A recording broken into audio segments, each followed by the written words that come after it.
Hello.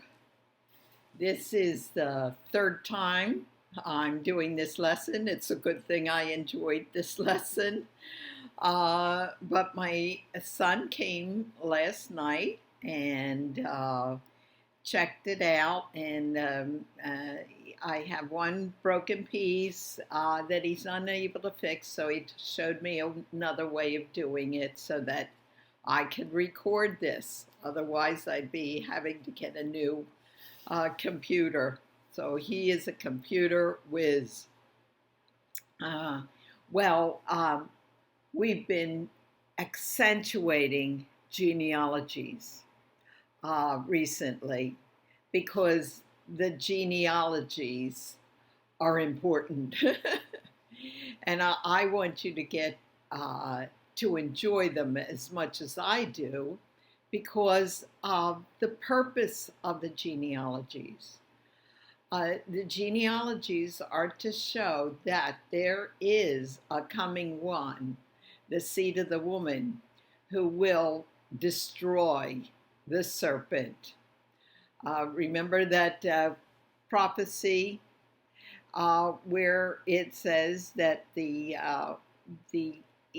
woman and the serpent will have a battle, and the woman and the serpent and the woman's seed will be battling until the seed of the woman will come and crush the head of the serpent.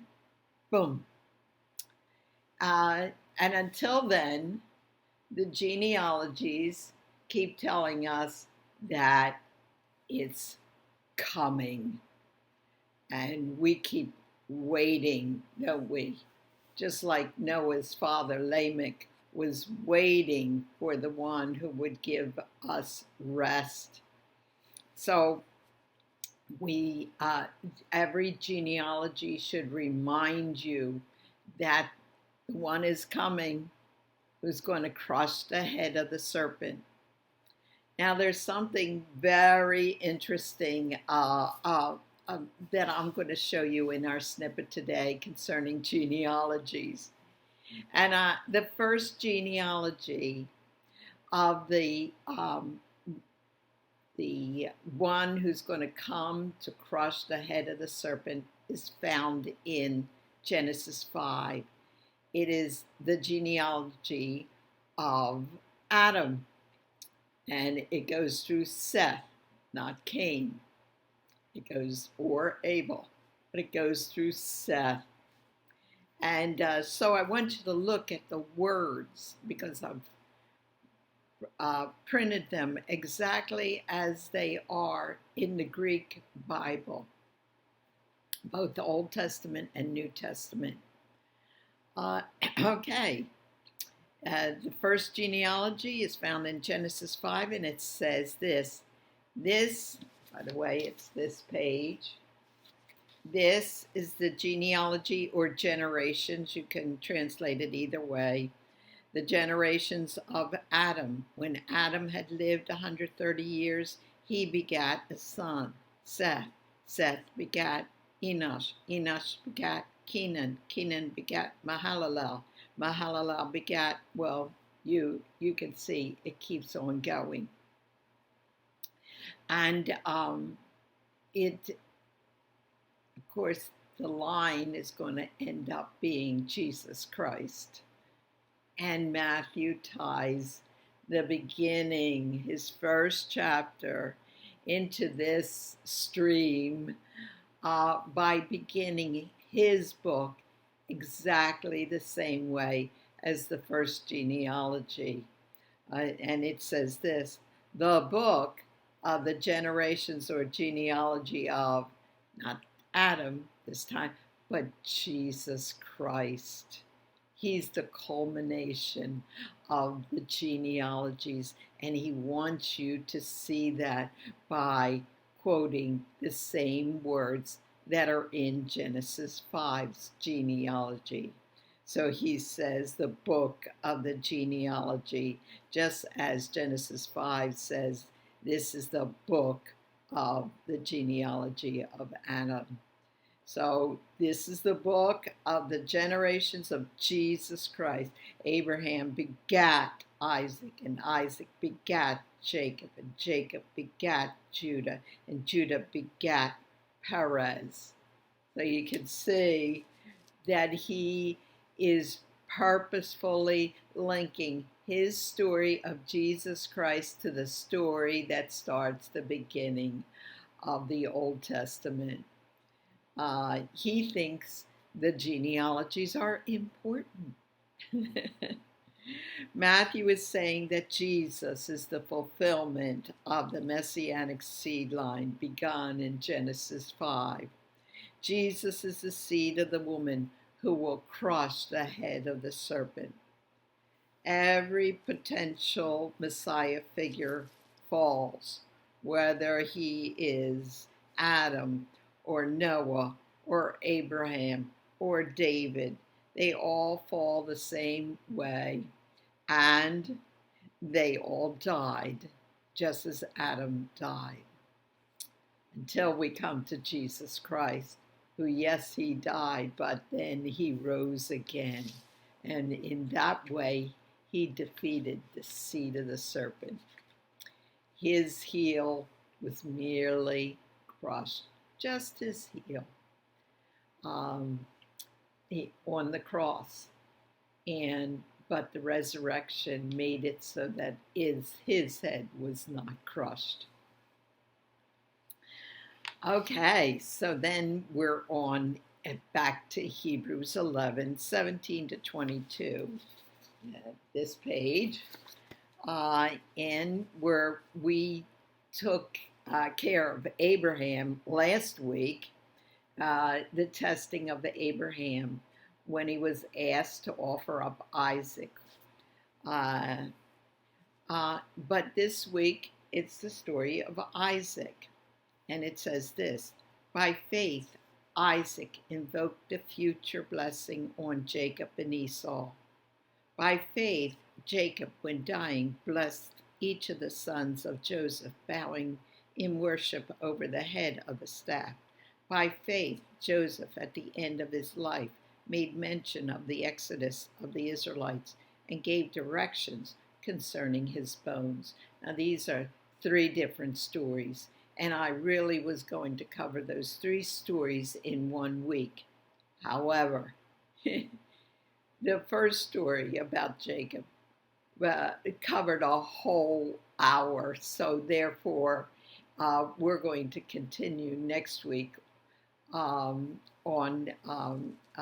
the faith of Jacob when dying blessed each of the sons of Joseph, and then the bones of Joseph. That will be next week. This week we're doing by faith, Isaac invoked future blessings on Jacob and Esau. Now I know I repeat a lot, but so does the Hebrew Bible. So I'm in good company. And we have the genealogy. I just want to show you the genealogy of all those that are going to be this week's lesson and next week's lesson. So we have Adam. And through Adam, that we have Cain and Abel, it is Seth that carries on the messianic seed line. And 10 generations later, we have Noah. Noah has 3 sons, Shem, Ham, Japheth. But it is Shem's line that is the messianic seed line. And he goes down 10 generations to Terah. Now, Terah has Sarai, remember. She's the half-sister of Abram. She has the same father. Terah has Abram, and then he also has Nahor. Now, Nahor is married to Milcah, and they become the grandparents of Rebekah. And then the third son, Haran. So Abram, Nahor, and Haran is the 3 sons of Terah.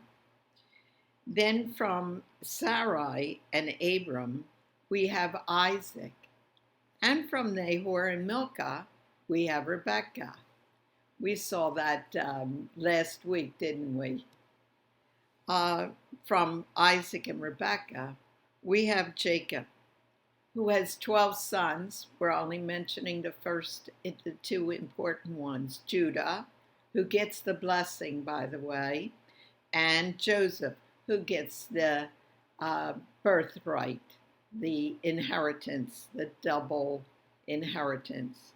Okay, and then from Judah comes Perez, and I only mention Perez because I want to remind you of Ruth when we had her genealogy, or Boaz's genealogy. We started out with Perez, remember that, son of Judah, and we have Judah gets the blessing, and Joseph gets the inheritance, the double portion of that inheritance, and that will go to Ephraim and Manasseh. The important thing to know is that Jacob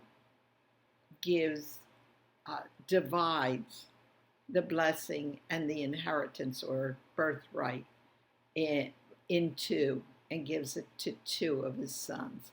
Before that, it was always given to the firstborn son. Okay, so we got that out of the way. See, you're getting to get a feel for the genealogy of Adam. Good. And the seed line that will end up in the Messiah, the importance of a genealogy. It shows us that there is going to be a battle between those who are the Messianic seed line and those who are the seed line of the serpent. Okay, so now, by faith, the next page, by faith, and it says, Hebrews 11:20, by faith, Isaac invoked future blessings on Jacob and Esau. Now, when I heard that years ago, I said, what? Wait a second. There doesn't seem to be any faith moment in the blessing of Jacob and Esau, or the future blessings of Jacob and Esau. So we're going to have to read carefully what is in Scripture to show that this was done in faith. And we're going to start with the conception and birth of these two boys, because that's where the struggle and the animosity is between the two seed lines, Jacob and Esau. Jacob, even though he's a deceiver, is of the seed line of the Messiah, and Esau is the one who's the seed line of the serpent. So let's go to it. The narrator says, oh, by the way, this is the narrative of really from the point of view of Rebekah and the birth of the twins. So remember, we saw the birth of Sarah's son Isaac from the point of view of Sarah. This also is from the point of view of a woman, and that woman is Rebekah. And I'll show you how you can see this, but as we read it, look to see yourselves. Isaac prayed to Yahweh on behalf of his wife because she was childless. Yahweh answered his prayer, and his wife Rebekah became pregnant. The babies jostled or struggled.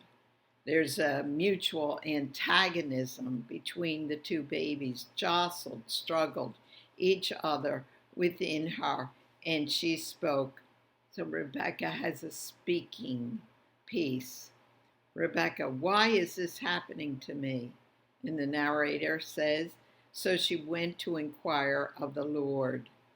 And Yahweh says to her, he gives this prophecy to her, to Rebekah, not Jacob. 2 nations are in your womb. Oh, remember, nations are promised to Abraham and Sarah. Here we have a start on that. 2 nations are in your womb, and 2 peoples will from within you will be separated. One people will be stronger than the other, and the older will serve the younger. I want to stop right here because we have parallelism going on. The 2 lines are parallel one to the other.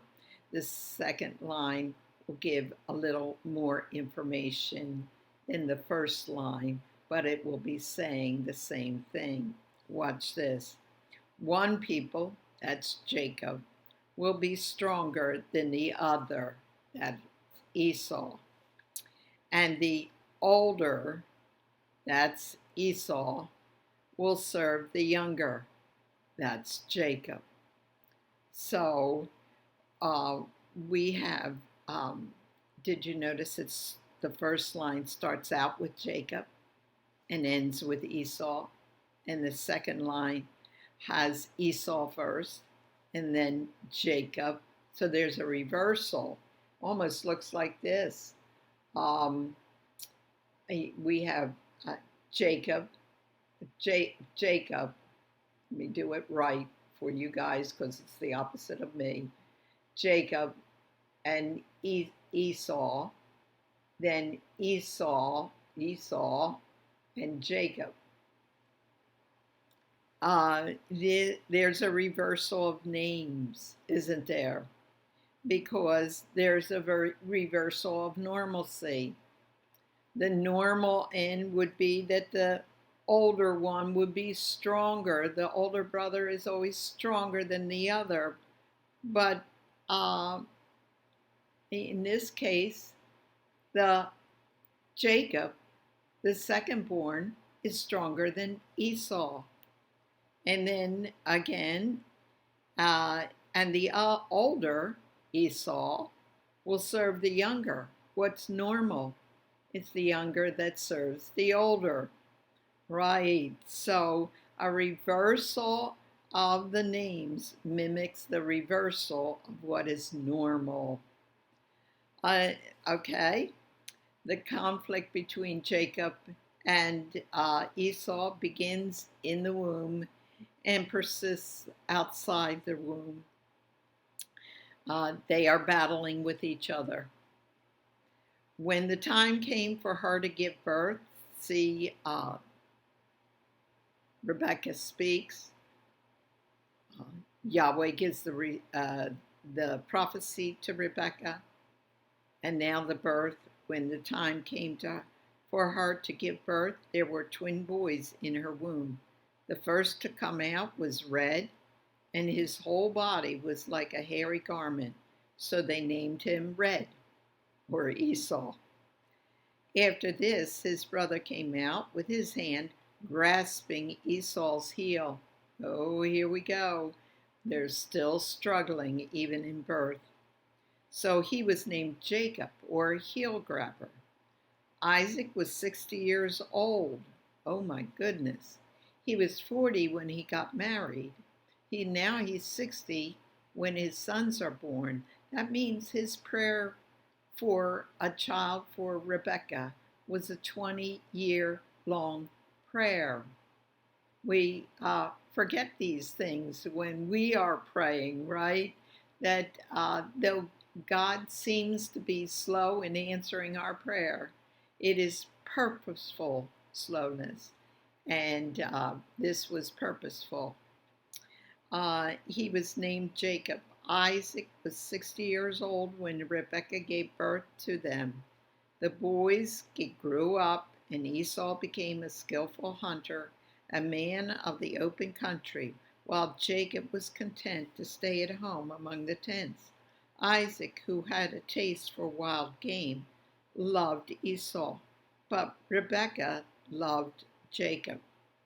So we have this problem. Isaac loved Esau, and Rebekah loved Jacob. And we have the problem of what is the purpose of this story.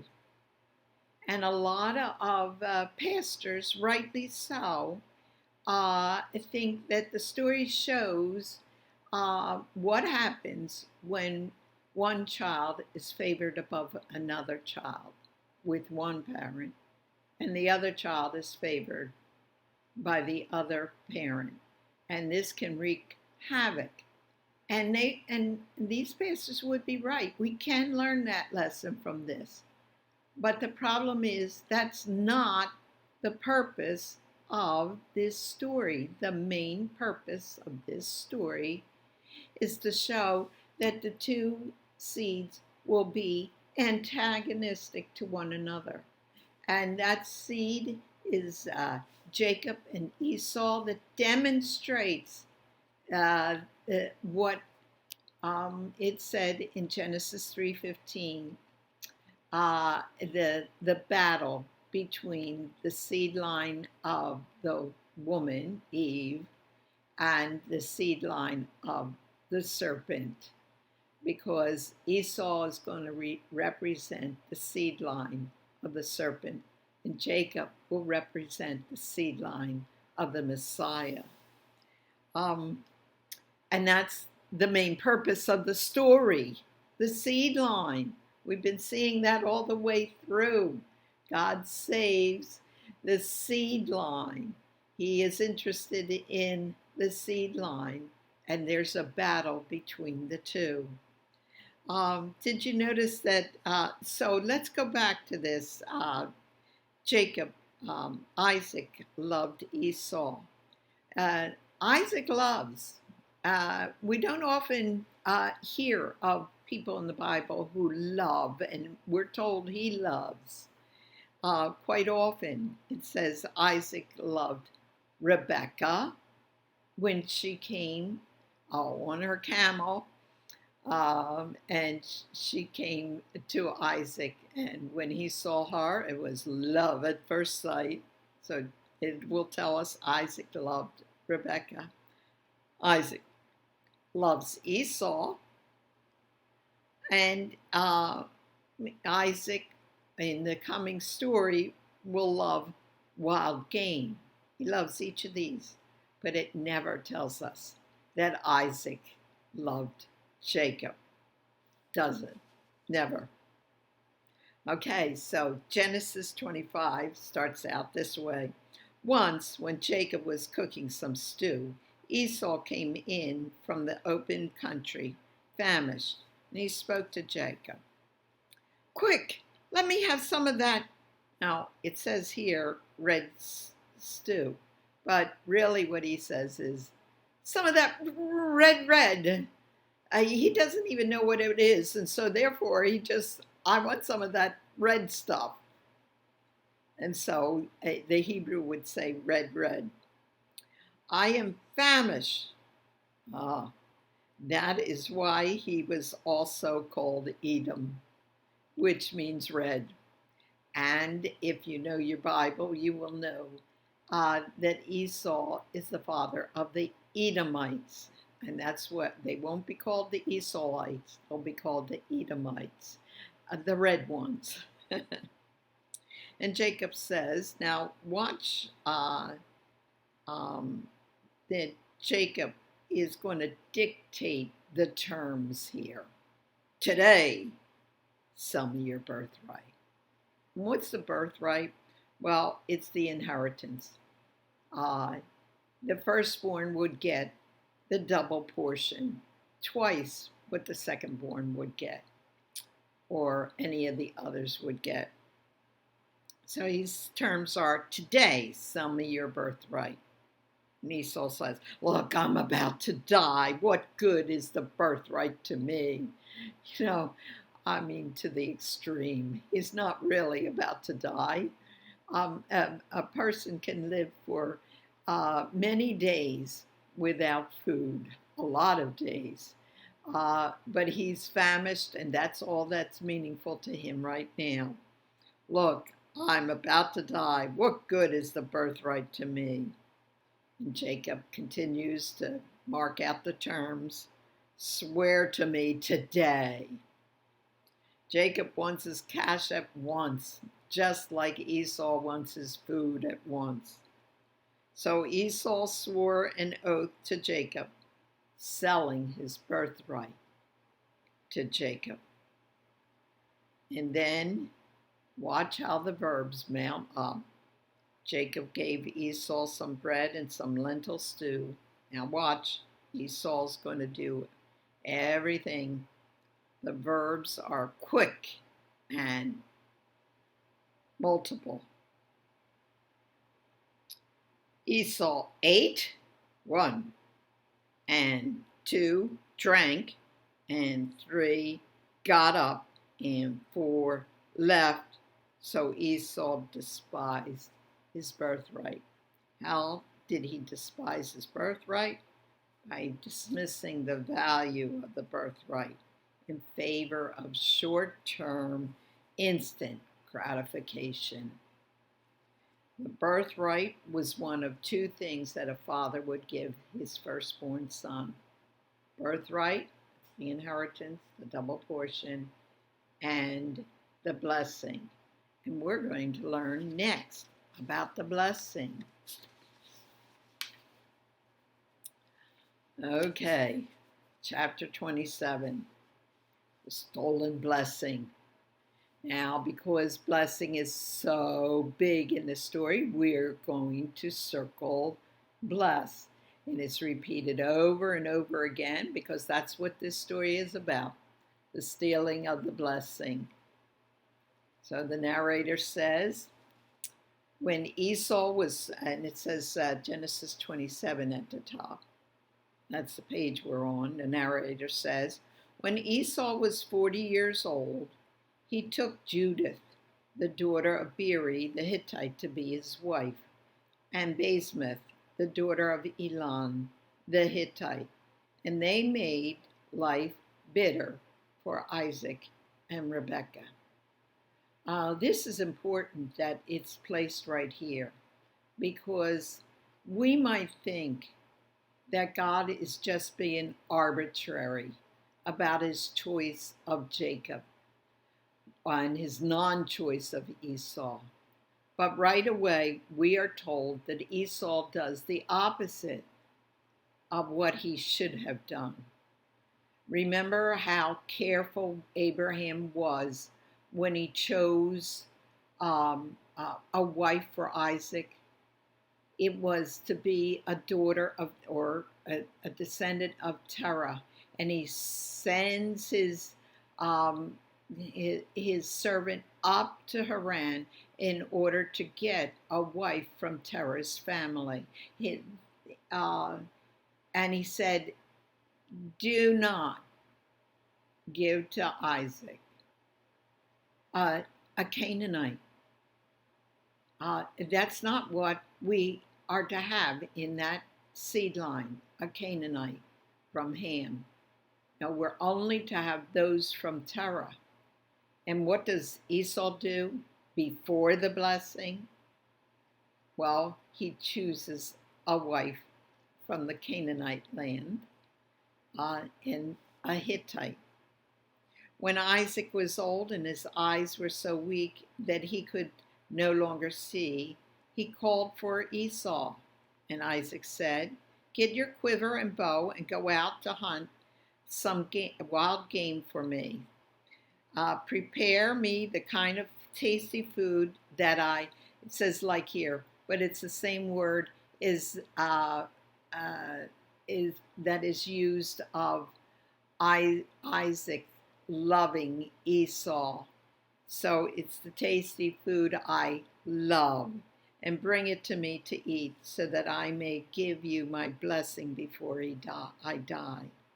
And the narrator says, now Rebekah was listening when Esau left to hunt game, and Rebekah spoke to her son Jacob and said, look, I have overheard your father say to your brother, bring me some game and prepare me some tasty food to eat, so that I may give you my blessing in the presence of the Lord before I die. Now, my son, listen carefully and do what I tell you. Go out to the flock and bring me 2 choice young goats, so I can prepare some tasty food for your father just just the way he loves it. Then take it to your father to eat, so that he may give you his blessing before he dies. So Rebecca is taking things into her own hands, trying to help God along, because God had told her that the firstborn was Esau, but it would be Jacob who would be first. And Jacob says, "But my brother Esau is a hairy man, while I have smooth skin. What if my father touches me? I would appear to be tricking him and would bring down a curse on myself rather than a blessing."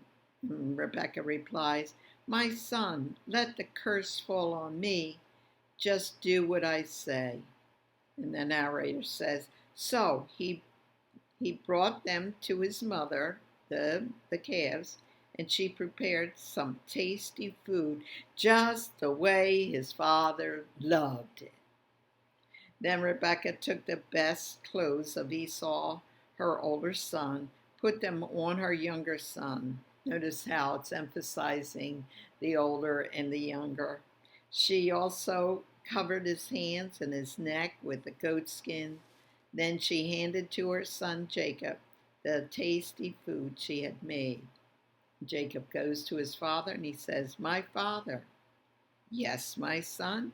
Who is it?" Jacob said, "I am Esau, your firstborn. I have done as you told me. Please sit up and eat some of my game." Now, it was just goat meat, not game. "So that you may give me your blessing." And Isaac said, "How did you find it so quickly, my son?" And Jacob says, oh, look how he drags in God in his deception. Jacob says, "Yahweh your God gave me success." Isaac said, "Come near so I can touch you, my son, to know whether you really are my son Esau or not." And Jacob went close to his father, Isaac, who touched him and spoke. The voice is the voice of Jacob, but the hands are the hands of Esau. He did not recognize him, for his hands were hairy like those of his brother Esau. So he proceeded to bless him. "My son, bring me some of your game, too, so that I may give you my blessing." And the narrator says, Jacob brought it to Isaac, and he ate. Then his father Isaac spoke to him and said, "Come here, my son, and kiss me." So Jacob, this is a final test to make sure this is Esau. So Jacob went to him and kissed him. When Isaac caught the smell of his clothes, Esau's clothes, he blessed him. That's it.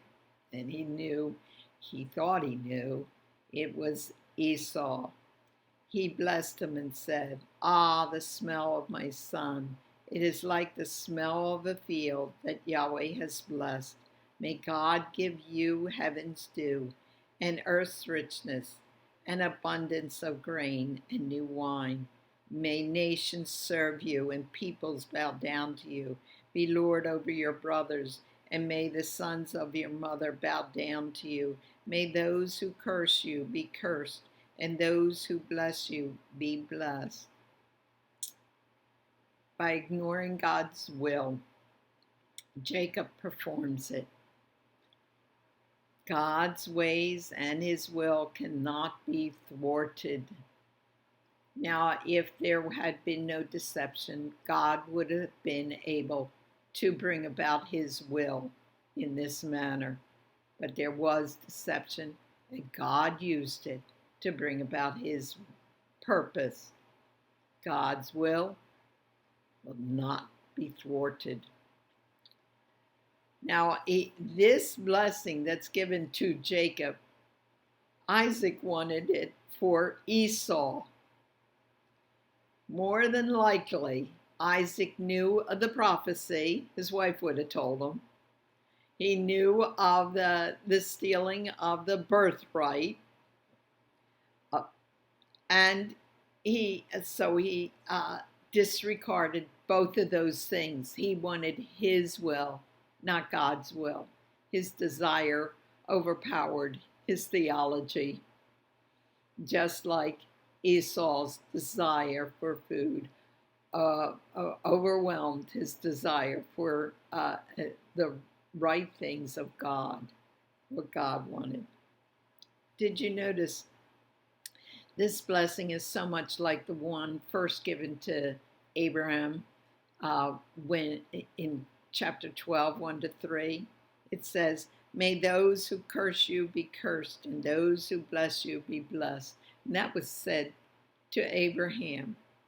So, though Isaac wanted this for Esau, it was given to Jacob.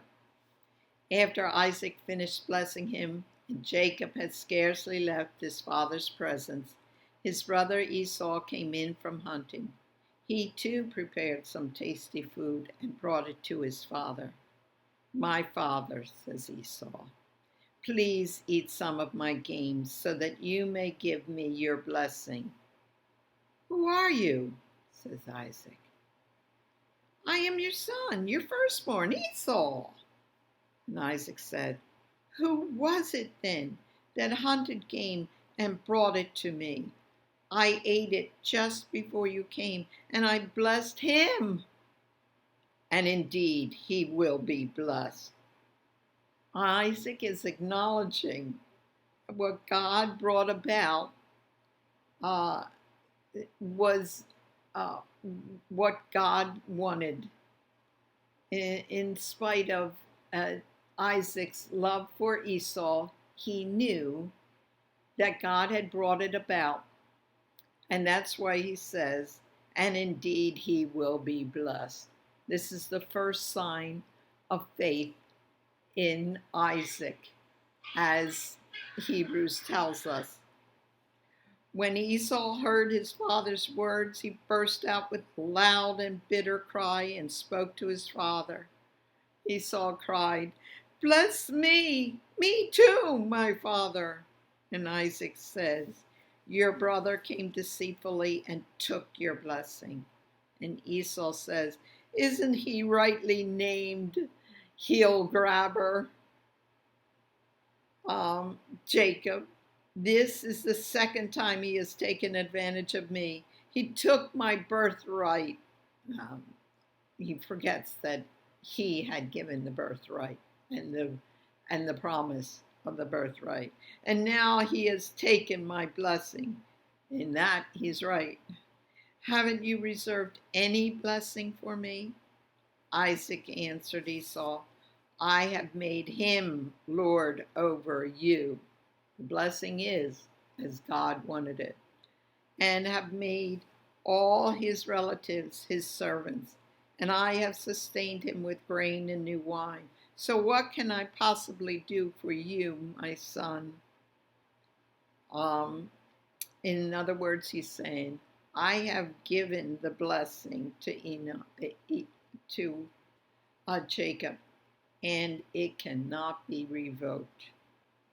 "Do you have only one blessing, my father? Bless me too, my father." Then Esau wept aloud.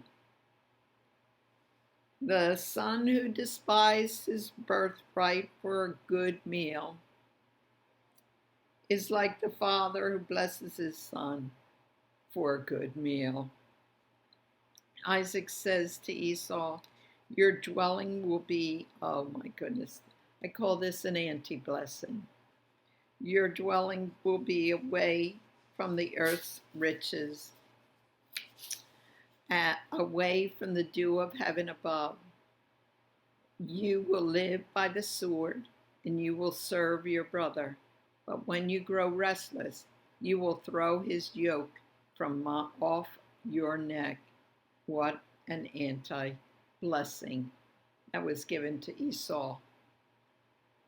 But he gives him this anti-blessing because he knows and believes that Jacob should have received the blessing and not Esau. Narrator says, Isaac and Rebekah send Jacob to Haran. I'm summarizing what happens next. Jacob is sent to Haran to get a wife from there, not like Esau had gotten a wife from amongst the Canaanites. To marry within Terah's family. Deception leads to tragedy. Rebekah never sees her beloved son again. She dies before he returns home. And the narrator says, the end of this, just almost exactly what he said at the beginning. When Esau saw that the Canaanite women did not please Isaac, his father, Esau went to Ishmael and took as his wife, besides the wives he had, Mahalaleth, the daughter of Ishmael, Abraham's son.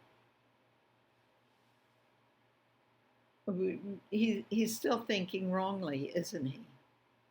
Ishmael's sons will be antagonistic to the Messianic seed line for generations and generations. They will battle each other. Ishmael is of the seed line of the serpent because of this. Do you remember Ishmael's mother is Hagar, an Egyptian? She is not from Terah. So it's the wrong seed line again. Esau chooses. So at the beginning of the story, we have Esau marrying two women in 1 year who were Canaanite women.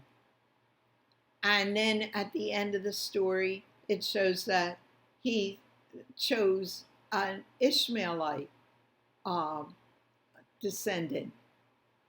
And both of them were antagonistic to what God wanted. So Esau proves, doesn't he, that he is not of the right seed line, that he did not deserve the birthright, that he does not deserve the blessing. Now, this is a continuous problem with the Israelites throughout their history. They're intermarrying with the wrong seed line. Let me just give you some proof of that it goes right through their history, that choosing the wrong seed line to intermarry with is abhorrent to God. And what Esau did was abhorrent to God. And it showed that he could not possibly be the right seed line. Look at Judges on the next page. It says this: Samson went down to Timnah, and at Timnah he saw one of the daughters of the Philistines. Then he came up and told his father and mother, I saw one of the daughters of the Philistines at Timnah. Now take her for me as my wife. But his father and mother said to him, Is there not a woman among the daughters of your relatives, or among all our people, that you must go to take a wife from the uncircumcised Philistines? But Samson said to his father, Take her for me, for she is right in my eyes. Oh, do you see the same words from the fall story in this story? This is Samson's downfall. This is where he proves himself to not be of the seed line, even though he's a judge. Look what it says. Remember in the story of Adam and Eve, Eve saw, and then what was desirable in her eyes, and so she took it. That's what happens here. Samson went down to Timnah, and at Timnah he saw one of the daughters of the Philistines, the forbidden fruit. Then he came up and told his father and mother, I saw one of the daughters of the Philistines at Timnah. Now take her for me as a wife, just as Eve took the forbidden fruit. But his father and mother said to him, Is there not a woman among the daughters of your relatives or among all your people that you must go take a wife from the uncircumcised Philistines? But Samson said to his father, Take her.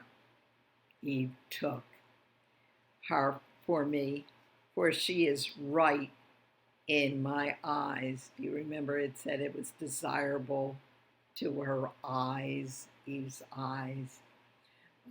So we have the same wording, and the fall story gets repeated again in this story, right at the beginning of Samson's life. So Esau, he took from the daughters of the Canaanites, and he took Ishmael's daughter. And again, another story, 1 Kings 11. Now King Solomon loved many foreign women, along with the daughter of Pharaoh, an Egyptian, Moabite, Ammonite, Edomite, Sidonian, and Hittite women. So he married all these. They are all Canaanite women that he intermarries with, from the nations concerning which the Lord had said to the people of Israel, You shall not enter into marriage with them, neither shall they with you. For surely they will turn away your heart after other gods. And Esau knew this. Solomon clung to these in love. He had 700 wives who were princesses and 300 concubines, and his wives turned away his heart. For when Solomon was old, his wives turned away his heart after other gods, and his heart was not wholly true to the Lord his God, as was the heart of David his father. For Solomon went after the Ashtoreth, the goddess of the Sidonians, and after Milcom, the abomination of the Ammonites. So Solomon did what was evil. Esau did what was evil in the sight of the Lord, and did not wholly follow the Lord, as David his father had done. Then Solomon built a high place for Chemosh, the abominations of Moab, and for Molech, the abomination of the Ammonites, on the mountain east of Jerusalem. So he says, I'm just going to keep Mount Zion, Jerusalem, for Yahweh, but I'm going to go down the Kidron Valley and go up to the Mount of Olives. And there's where the sanctuaries to the other gods will be. See, I'm keeping them separate.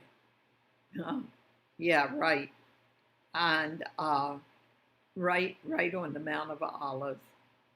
And so he did for all his foreign wives who made offerings and sacrificed to their gods. Oh, what happened to Solomon? Well, what happened to Solomon kept going on amongst the people, because whatever the king does, the people will follow. And time after time, decade, century after century, God's people intermarried with the Canaanites, and until the Babylonian captivity. And would you believe, when they were in the Babylonian captivity, they did stick to their own nation. They were separated, and they it only married those people who were in Israel, the Israelites. But when they come back to the land, in Ezra and Nehemiah, which are the last two historical books of the Bible, and they tell of the time when God's people came back to Israel, they do it again. Now, not right away. They knew what God had said, But as time fell away, as decades went by, they started again, and that's shown in Ezra, the book of Ezra.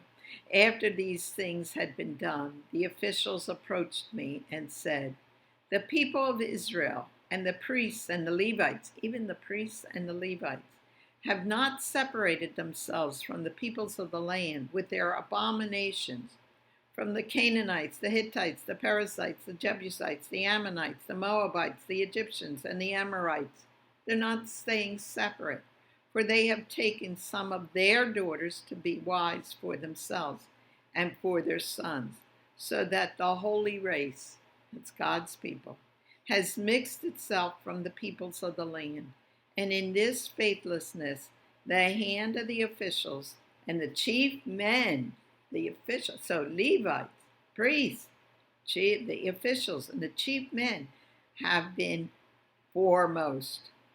As soon as I heard this, says Ezra, as soon as I heard this, I tore my garment and my cloak and pulled the hair from my head. Do you know how painful that is? And the hair from my beard. He is so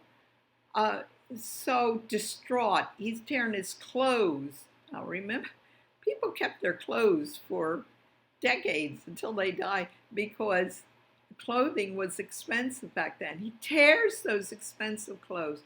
He tears out his hair from his head and the hair from his beard. And sat, it says, he sat appalled because people were doing the same thing they had done before the Babylonian captivity. And this was evil in the sight of the Lord. Nehemiah 13 says, "In those days also," now this is Nehemiah, years later, the people had repented under Ezra of their intermarriage, but years go by and they go right back to it. "In those days also, I, Nehemiah, saw the Jews who had married women of Ashdod, Ammon, and Moab, same thing. And half of their children spoke the language of Ashdod, and they could not speak the language of Judah. Their children couldn't even speak the language of their people because they were speaking the language of their mothers, but only the language of each people. And I confronted them and cursed them and beat some of them and pulled out their hair. And I made them take an oath in the name of God, saying, 'You shall not give your daughters to their sons, or take their daughters for your sons or yourselves.'" Sorry, somebody is there at the door. So thank you for waiting. "You shall not give your daughters to their sons, or take their daughters for your sons or for yourselves. Did not Solomon, king of Israel, sin on account of such women? Among the many nations there was no king like him, and he was beloved by his God, and God made him king over all Israel. Nevertheless, foreign women made even him to sin. Shall we then listen to you and do all this great evil and act treacherously against our God by marrying foreign women?" You see how abhorrent it was to God for intermarriage between the two seed lines. These women never became Israelites. They were the wrong seed line, the satanic seed line. So when you see Esau doing this, you realize now that he disqualified himself from the seed line. He did not deserve the birthright. He did not deserve the blessing. And therefore, he didn't get it. So God was not arbitrary. He had warned his people. And and they continuously went against his will. I want to show you how the blessing of Jacob is is antagonistic to the blessing of Esau. Um, Let me read it again to you. The smell of my son, he gives this blessing to Jacob. I want you to see how different the blessings are. It's like the smell of a field that Yahweh has blessed. You're going to notice that it says blessed in Jacob's blessing 3 times, but there's no blessing. There's no word for blessing in Esau's. May God give you heaven's dew and the earth's riches and abundance of grain and new wine. May nations serve you and peoples bow down to you. Be Lord over your brothers, and may the sons of your mother bow down to you. May those who curse you be cursed, and those who bless you be blessed. Abraham's blessing. But the anti-blessing to Esau, your dwelling will be away from the earth's richness, just like it says, the opposite of what it says over in the left column, and away from the dew of heaven above, the opposite of what it says in the other one. Notice that it's also in reverse order. It speaks of heaven's dew first in Jacob's blessing, and it says earth's richness in Esau's anti-blessing. Then it says earth's richness in Jacob's blessing, and the dew of heaven above is second in Esau's blessing. So it's the reverse order, and therefore an anti-blessing, and because it says away from those two things. And you will live by the sword, and you will serve your brother.